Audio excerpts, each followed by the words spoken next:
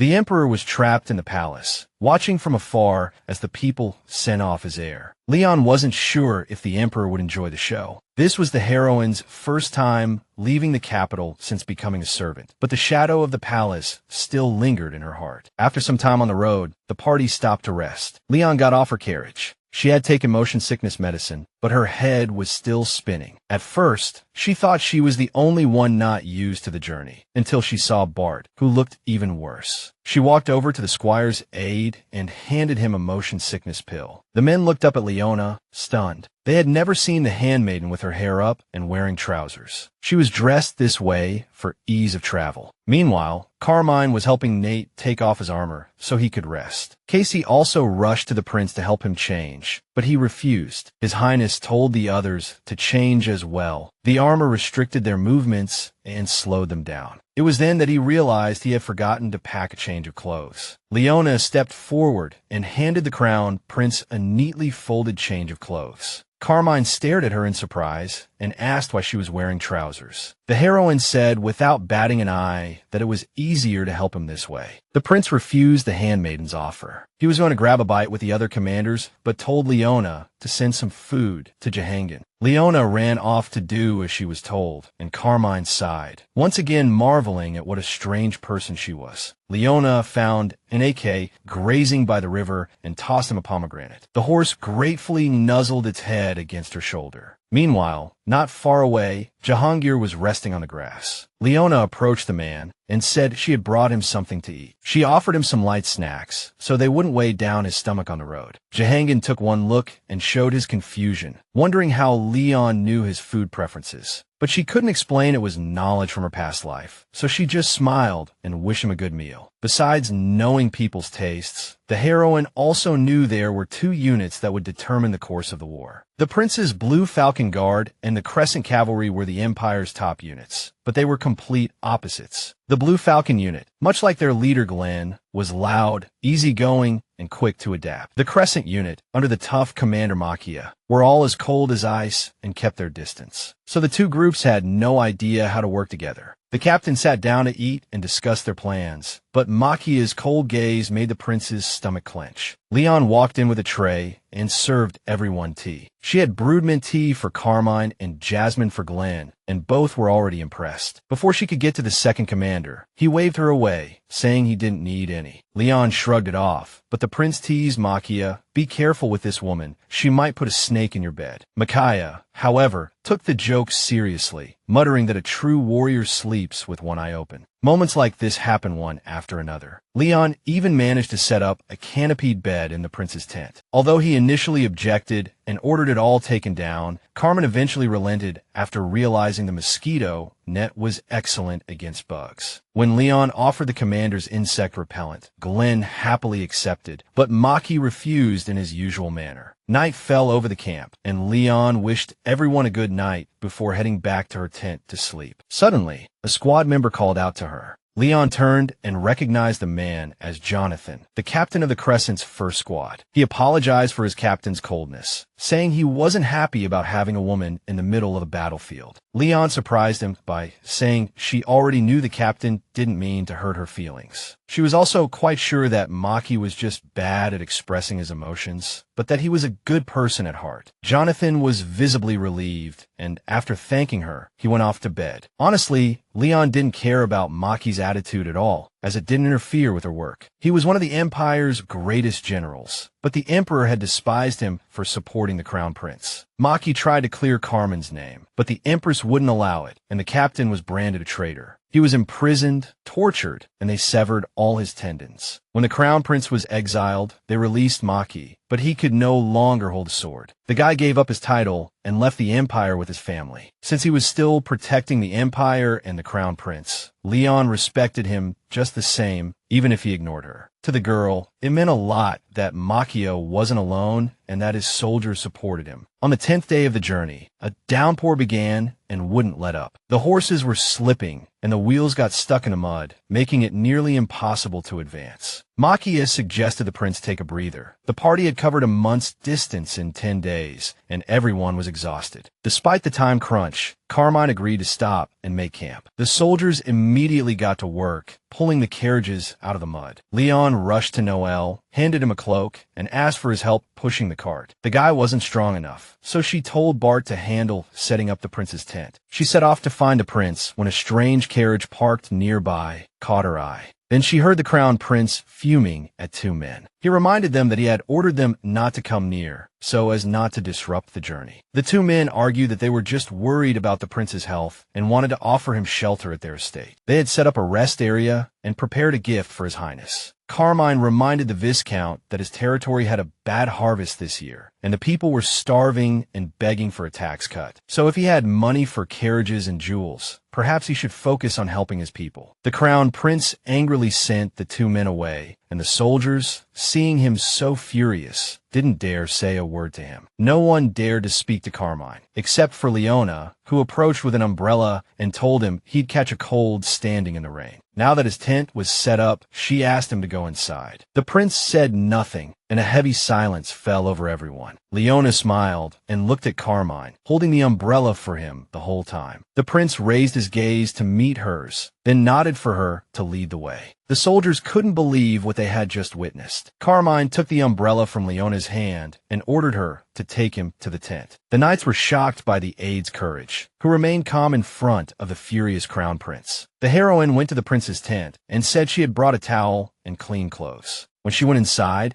she saw Carmine half-naked, getting ready to wash up. After he left, she picked up his clothes and started organizing them. After his bath, the prince had calmed down a bit. Water always made even the worst situations more manageable. Leon suddenly rushed overexcitedly, insisting he must have dropped something. Leon apologized for the disturbance, but she had found this while organizing his clothes and was worried it would get lost if she didn't return it. The prince dismissed it, telling her to just put it somewhere, as he didn't think it was a big deal. Leon was holding a military medal and a token of imperial authority. Only the emperor could wear these. If the emperor had given this to him, it meant he was betting everything on this war, and Carmine felt the pressure. But if he had even a shred of ambition, he wouldn't have tossed it aside like this. He was ready to just walk away as soon as things got bad. Just like last time, Carmine would disappear again. While the prince was changing, the handmaiden had prepared iced plum tea for him. When she entered the tent, she saw Carmine drenched in sweat. The brazier had been moved inside because of the rain, making the tent unbearably hot. Leon urged Carmine to change into breathable desert clothing. There was a reason people living in the dunes wore it. When he asked if it was provided by the palace, she said she had bought it with her own money. The troops were heading northwest, where the weather was unpredictable, with freezing nights and desert-like heat during the day. The crown prince was shocked at how well-prepared Leon was. She had thought of everything. But what puzzled him was that she had put a down comforter in his palace room, even though she knew he hated the heat. The girl was at a loss for words, but Carmine just gave a sly smile. He told her not to worry about it and to help him change. A servant entered the tent and said the captains wanted to speak with the crown prince. Carmine ordered the visitors to be let in, and after Leon finished dressing him, she gave a polite bow. The heroine told Bart to drag that brazier out before His Highness kicked it out himself. She set off to check on Nock, who was probably hiding from the rain alone since he wasn't with the other horses. Leon took a basket of apples to find the horse, but couldn't find him near the stables or the wagons. Finally, she found Nock standing alone under a tree. The heroine approached the horse, gave it a quick pat, and tossed it some apples. Suddenly, not far away, the girl saw another horse. There was no imperial crest on the saddle, and Leon guessed it was Jahangun's horse. While looking for the horse's owner, the heroine saw a man's leg sticking out from under the tree's canopy. She tried to get Nock to share the apples with their new companion, but the horse was clearly not interested. After a moment, though, it let out a grunt of approval. Leon cheered for the hero's epic generosity and affectionately pressed her warm face against him. The heroine overheard a conversation between two knights. Stan, the vice captain of the Crescent unit, was suddenly bad-mouthing the prince, while Jonathan tried to get him to lower his voice. He knew his friend was still upset about Jesse's injury, but thought it would recover and that he should find another horse. Until then, Stan was furious. They had been marching non-stop, and if the prince had let them catch their breath, Jesse wouldn't have been injured. Jonathan tried to explain that it wasn't up for discussion. They were heading to a battlefield and couldn't treat the enemy like a joke. Stan stressed that he would have to retire Jesse, as none of the other horses were good enough. Just then, he spotted a stranger's horse wandering nearby that looked sturdy. Jonathan warned Stan not to touch the horse, as it belonged to the prince's confidant. But he wondered why a top-tier warhorse was with a foreigner who clearly wasn't fighting in the war. Leon suddenly strode towards the knights and bluntly told them not to touch the horse. She glared at them, then started tossing apples to the horse. Stan sneered silently that the aide was clearly close with the foreigner, looking after his horse as if it were her own. Jonathan pleaded for his partner to go easy on the girl. The heroine turned and shot Stan a contemptuous look. The guy had been under Captain Maki for years and was a gifted swordsman. So in her past life, when Makia was thrown in a cell, Stan tried to rally some young soldiers to storm the prison. This got him branded a criminal, and he disappeared. He might not be happy with the prince's decision, but he wouldn't cause trouble. Plus, he'd be useful in a fight. So Leon calmly told him that she and Jahangun weren't actually close. But since he was a close friend of the prince, she was determined to serve him faithfully as well. But Stan thought it wasn't a good idea to bring another foreigner into a war against foreigners. The vice captain felt sick just looking at those people. He wondered if Leon was really okay being around him. The heroine glanced at the tree where Jahangir was still sitting. He was hiding from the knights. She paused, then replied that she was just the prince's handmaiden. If someone was important to him, she would respect them too. Status and family background didn't matter to her. They serve the same master. She guessed Stan clearly disagreed, and those words stung him deeply. Nacha stepped forward with clear displeasure, glaring at the knight who dared to stare at his Leon. Stan turned and headed back to camp. Jonathan apologized to the heroine for the umpteenth time as they left. Leon smiled and thanked Nacha for having her back. The prince finished his meeting with the captains and approved a day of rest for the squads, as the slippery ground would make marching difficult. Leon proposed preparing a hearty dinner for his highness, suggesting they might as well enjoy the break. Micaiah overheard her saying that overexertion would drain the strength of both soldiers and horses, and they still had a long way to go. To maintain morale, the girl suggested alternating rest days with better meals. Although Carmine said soldiers weren't that fragile, she argued that even steel bends under too many blows and that fatigue can break anyone. Leon was worried the prince was also eating very little, and they couldn't fight the enemy if they all became too weak. So she hoped His Highness would make a wise decision. After a moment of thought, Carmine approved her idea, but insisted on implementing it every 3 days. Now that Makia had heard the new plan, the crown prince ordered the captain to update the soldiers and revise the schedule. When asked if Leon was satisfied now, the heroine respectfully replied that she expected nothing less from His Highness. Makia stared in amazement at the incredible girl. The camp became more lively, with the soldiers clearly excited that the prince was letting them have a feast. The heroine was glad. The men who had looked exhausted before now seemed much better. Leon decided to go back to her chores. She hadn't had a chance to dry the laundry since the heavy rain. She found 2 convenient trees to tie a rope to, but they were too high for one person to manage. She asked a knight standing nearby for help. As they turned around, Leon realized they were men from the Crescent Moon unit, the only one that had yet to accept her. Noticing they weren't moving, Jonathan went over and yelled at them. He was furious that they had played deaf when the adjutant asked for help. Before Leon could even blink, the soldiers had not only tightened the ropes, but also hung all the laundry themselves. The whole thing took only a few minutes, and Jonathan was puzzled. Was it so hard to help right away? The soldiers were trembling in fear. The captain of the first squad wasn't done talking to them in the tent yet. Jonathan approached the girl, apologized to her, and explained that his men were just emulating their strict captain. Leon didn't understand why this guy kept apologizing to her. Jonathan admitted that he had indeed been apologizing a lot, then realized his second-in-command had been just as rude to Leon. Leon laughed, calling the officer the team's main shield. Jonathan blushed, taking it as a compliment, but Leon suddenly added that she was worried Stan didn't approve of the prince. The officer agreed that his deputy's wording was indeed harsh, but he swore that Stan respected the prince. He was just worried about his beloved horse. He pleaded with Leon to forget the deputy's words, but she told him not to apologize, as she had been rude herself. Suddenly, a shout came from the back of the camp. When they rushed over, Jonathan and Leon saw that a brawl had broken out between the squads. The captain of the first group ordered the soldiers to stop, but someone accidentally bumped into him, and Jonathan lost his balance and fell. Leon rushed to Noel's side to find out what was happening. Although the man didn't know the cause, the brawl had started with Lieutenant Stan and Lieutenant Casey,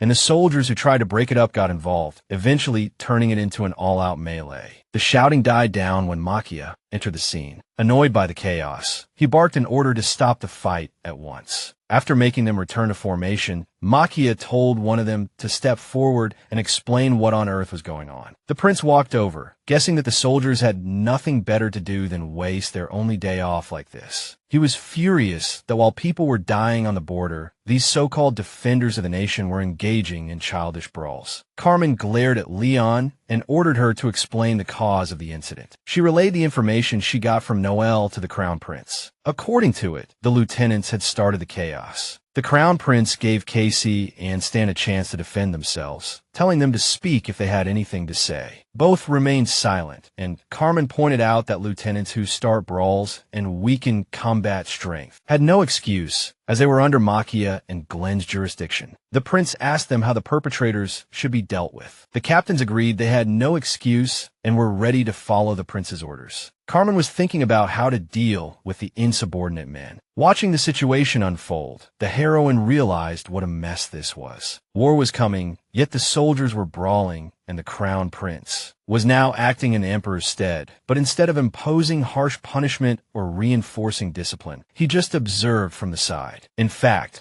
Carmen had always been like this. Even when his men misbehaved, he would only give them a warning. A ruler couldn't always be tough, but being too soft wasn't good either. He had to maintain his authority. The heroine tried to figure it out, but couldn't understand the crown prince's plan. Without warning, she felt his gaze lock onto her and looked up in confusion. The prince slammed his palm on the table and announced that these troublemakers were now under Leon's command and would assist her with her duties. Since she was the one who argued for the knights to rest, it was now her turn to rest and let them do her work. The decision wounded Stan's pride. He would rather be demoted than be Leon's servant. The prince laughed. The knight clearly didn't understand what he had done wrong. Leon pleaded with Carmen to reconsider, saying she was just a servant, not a commander. The crown prince shrugged that don't worry. As commander, I'll strip them both of their titles right now. He handed command over to Leon and warned, they are your responsibility. If they misbehave, you'll be held accountable. Carmine whispered that it was just a temporary request, needed only to distract them so they wouldn't get in the way before they reached the count's territory. The crown prince asked Casey and Stan whether they would obey his order or leave the army at once. Casey immediately agreed, promising to follow His Highness forever. Stan paused for a moment, then said he was ready to accept the decision. Back in the tent, Carmine ordered the captains to assign acting deputies and check how many men in the troops were injured. Leon stepped forward and asked him to wait a moment. Despite the commotion, she proposed preparing dinner as planned, as some of the food was already cooking and the soldiers' morale was a concern. To everyone's surprise, Carmine said the plan would not change, and Leon thanked him. With a bruised Casey and Stan in tow, Leon went to find Noelle to relay the prince's orders. Now Leon had to deal with these two big guys. She pondered what to do with them, initially thinking of assigning them some really hard labor. But she quickly dismissed the thought. Making the knights do unfamiliar work would only create more trouble. Leon needed to keep them busy to the point of exhaustion, so they wouldn't cause any mischief. Leon announced that from now on, the knights were under her command and must obey her. She said His Highness had entrusted their future to her and asked her to watch over them temporarily. If she reported that all was well, the prince would allow them to rejoin the ranks. Casey said he was ready to carry out any of Leon's orders. So, the heroine sent them hunting and gave them a full 2 hours. Their catch would become dinner for the knights and His Highness, who, by the way, was very fond of rabbit. Stan was displeased, not understanding why he had to do this. Leon explained that the prince had ordered a grand dinner for today, but because of their brawl, all the food had fallen on the ground. Not hiding his annoyance, Stan agreed to go hunting and walked into the woods. The heroine reminded them that she would check their catch in 2 hours, and if all went well, the knights could return to the ranks sooner. Casey was also eager to go hunting, but Leon stopped him, wanting to ask why they fought with Stan. Clearly, the man didn't want to answer the question. To coax the information out of him, the girl played a trick, saying His Highness was very disappointed about what had happened. She said that although the prince didn't show it, he trusted his soldiers very much, especially Mr. Casey. Now, he probably felt betrayed by his loyal knight, who had apparently thrown the first punch. The heroine insisted that the Casey she knew wouldn't throw a punch without reason, so the other party must have provoked him. Provoked by her, the knight admitted that Stan had been spouting nonsense, claiming the prince was not the emperor's biological son. Realizing he had let it slip, Casey begged Leon to keep it a secret. He said that although Stan had a big mouth, he was a reliable man, a true soldier who was loyal and upright. So he probably found it difficult to accept His Highness. When the old crown prince was around, they were very close, and he had a hard time accepting his former master's sudden death. Carmine took his brother's place directly, and everyone respected him. Stan must be confused, but Casey believed everything would be fine. His Highness had won the hearts of the men who had followed the old crown prince for years. Yes, the old lord was a good man, but even Stan would eventually come around. The current heir had a special charm. After their talk, Casey left at once and returned with 3 rabbits and a wild boar. At sunset, Stan captured 2 deer. The 2 groups, which had been avoiding each other, were drawn together by the aroma of roasted meat. The once dead camp came alive again, the tension from the brawl vanished, and His Highness was enjoying the rabbit rabbit meat. But during dinner, Leon noticed Stan was about to leave without touching his food. She followed him and found him training in a nearby clearing. He had earned the nickname Mad Swordsman for his obsession with swordsmanship. At his age, being Makia's second-in-command was already quite an achievement. It was strange that he had a problem with the Crown Prince. Perhaps he was the one who took that contract. The heroine decided to keep a close eye on him. Another 9 days passed, and the closer they got to the northern border, the colder it became. Fortunately, the prince kept his promise, letting the troops rest and have a good meal every 3 days. The march had been smooth.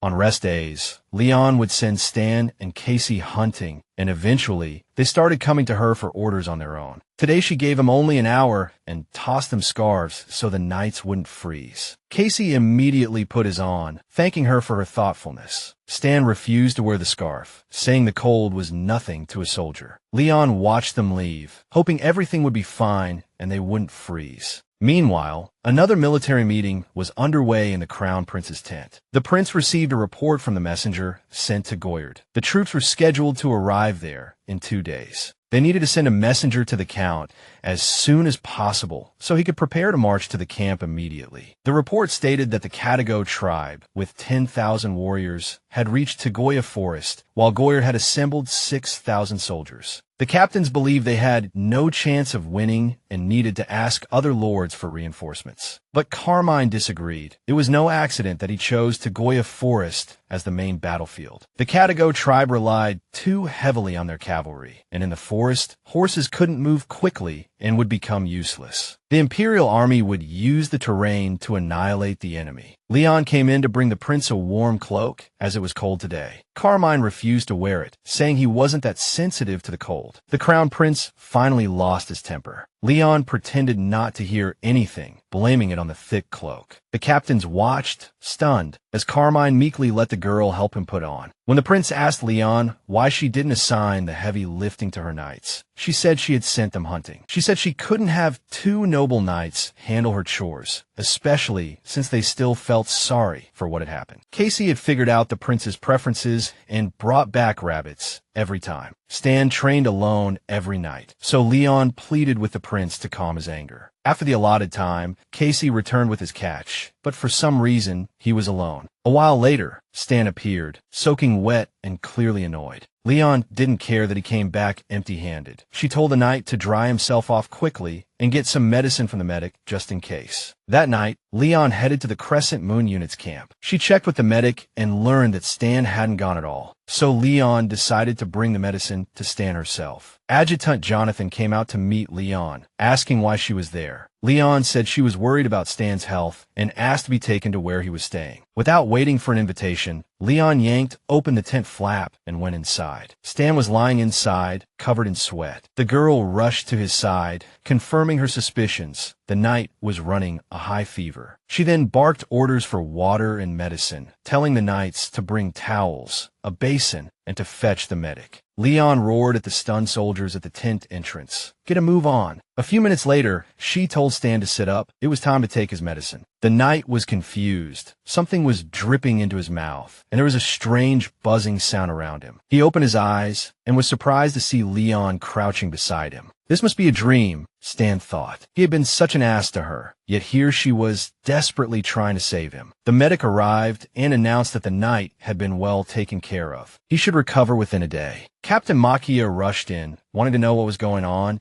and loudly demanded that someone explain what had happened and why this girl was here. Jonathan told him the whole story. The captain was utterly shocked by the way Leon was taking care of Stan. The girl saw Makia by the side of the tent, turned around, and thought, damn it. Then she unexpectedly asked for permission for Sir Stan to spend the night in her bed. Leon quickly explained that Stan needed proper rest, and moving him to her carriage was the only way for him to be comfortable. After settling Stan in, Jonathan thanked the girl for her help and offered to arrange a place for her to stay the night in their camp. She refused, saying there were plenty of places to sleep in this large forest and that she knew where she was going. So Leon took a warm blanket and headed into nature. Leaning against her horse, she found it was actually warmer here than in the carriage. Unable to sleep again, Carmine left his tent and walked towards the river. Usually, when he couldn't sleep, he would get up and take care of Nacha to pass the time. But this time, when he walked over to the horse, the prince found Leon sleeping beside it. Nacha made it clear to its rider that he should leave and not wake her. Carmine was shocked by Nacha's audacity. It usually pestered him for treats. At first, he wanted to wake her, but seeing her sleep so peacefully, he decided against it. On his way back, the prince found himself wondering why he had suddenly held his breath the moment he saw her. The next morning, after a rough night, Stan finally woke up. He sat up, trying to figure out where he was. Jonathan told him they were in Leon's carriage. Since Stan couldn't remember anything, his friend recounted what had happened the previous night. Now he realized it had all been real and not some dream. Just then, Leon entered the carriage to check on the knight's health. Even though Jonathan had just told Stan to be nicer to the girl, he was already showing that he didn't want to talk. Leon ignored his attitude and told the patient to stay put in the carriage. She intended to ride in another carriage today, but Stan wouldn't hear of it. Leon smiled and reminded the knight that he was under her command now, and any refusal would be a direct act of insubordination. She went to make tea for His Highness and ordered Stan to get some rest. Stepping out of the carriage, Leon noticed the Crescent Moon Knights gathered around. They all greeted her respectfully, which caught her a little off guard. After exchanging greetings with the soldiers, she brought the tea to the prince's tent. Because it was cold again today, she added a slice of lemon to the drink. Leon didn't forget the captains either, inviting them to join for morning tea. For some time now, Leon had been persistent in bringing Makia tea every day. He had always refused, until now, when he suddenly agreed. And so, the day before arriving at Goyard, the members of the Crescent Moon unit finally accepted Leon. Count Hunt stood at the gate of his castle, ready to welcome the prince's approaching army. He bowed respectfully to His Highness and gave him a warm welcome, assuming the journey must have been tiring. The count sized up the crown prince, whom he had only glimpsed from afar at the coronation, and now felt his majestic presence. The prince was then introduced to Lord Lloyd, who spoke on behalf of Count Bay and would fight in his stead. The count was very ill and deeply regretted that he could not participate in the battle. The prince told Lloyd there was no need for an explanation. He already knew the rules. Rulers break their promises, and the common people pay the price. Count Bay reported that the Crown Prince's order to set up camp had been carried out. Hunt was surprised that the prince wanted to leave immediately. He had thought the troops would rest at his castle for at least a day. Before the count could finish, the prince turned his horse and rode through the gate. Seeing the fire in the soldiers' eyes, Hunt realized that Carmine had trained his troops to be highly disciplined. Leon approached the prince and handed him a water bottle, suggesting that the troops should at least have a drink of water before setting off. The count was shocked that they had brought a woman to the battlefield, guessing she was the prince's favorite concubine. The heroine noticed his gaze, turned to Hunt, and greeted him with a brief introduction. Tagoya Forest had existed since ancient times, surrounded by rugged mountains. It was impossible to reach the heart of the empire without passing through it, but the ancient trees and tangled undergrowth made travel extremely difficult. The camp was close, but the road was rough, and it took the army 3 hard hours to reach it. Finally arriving at the camp, the soldiers began to unload their baggage and distribute supplies. Leon approached the count to confirm if they had prepared a tent for His Highness's guest, Mr. Johann Gunn. After confirming everything was ready, the girl thanked Hunt for his hard work. Viscount Lloyd found the girl with a list of the camp's military supplies, saying he needed a signature from the person in charge. The heroine promised to check everything immediately and then left. Meanwhile, the count scolded Lloyd for handing the list to a servant. Lloyd explained that when he asked who managed the camp supplies, they told him Leon's name. Lloyd had heard that the crown prince trusted her greatly, as she had handled the troops' internal affairs during the march and even gained recognition among the Crescent Moon unit. Hearing rumors that the prince wouldn't have done so well without her, the men concluded that she was not a person to be trifled with. An hour later, at the Imperial Army's military council, the count reported to the crown prince that the order to destroy the bridge had been completed, so the Kataka tribe could not cross the river. Carmine asked the others to share their thoughts on how the enemy might change their route now that the bridge was destroyed. Makia believed the tribe might head east upstream to cross where the river was shallower. Glenn didn't want to rule out the possibility that they might go west, where the river was deeper but narrower. Carmine agreed with both captains and proposed a third possibility. But the soldiers stood silently, not knowing the answer. The Crown Prince sighed and suggested that the enemy forces might split in two. For the Kataka tribe, this war was a power struggle. They had two commanders who were deciding who would be the next leader. We can't rule out the possibility of them splitting their forces, but no matter which path they choose, the Empire's strategy remains the same: attack from the rear. After the meeting, the Crown Prince, as he had promised, reinstated Stan and Casey to their units. As Leon went to congratulate the knights, she suddenly caught a strange smell. Casey said the prince had ordered them to smear animal dung on their clothes to confuse the enemy's horses. Talking with the soldiers, the heroine noticed a change in their mood. Everyone was thinking about how important a good leader was. At the meeting, the prince had announced that he had reorganized the army that had been defeated at Wolfa Fortress and had arranged for soldiers to set up an ambush. He had studied the terrain, chosen the best positions, devised a plan to suppress the enemy cavalry, and even gathered additional troops for a rear attack. Leon suddenly noticed Stan walking towards her. Although it was clearly difficult for him to speak up, he thanked her for her help when he was sick. Then he suddenly got angry, telling her to stop wandering around aimlessly. Stan said that if she wasn't careful here, she could get hurt, which would be a nuisance for everyone. With that said, the knight turned and hurried away. Casey and Jonathan exchanged a confused glance, not understanding what had just happened.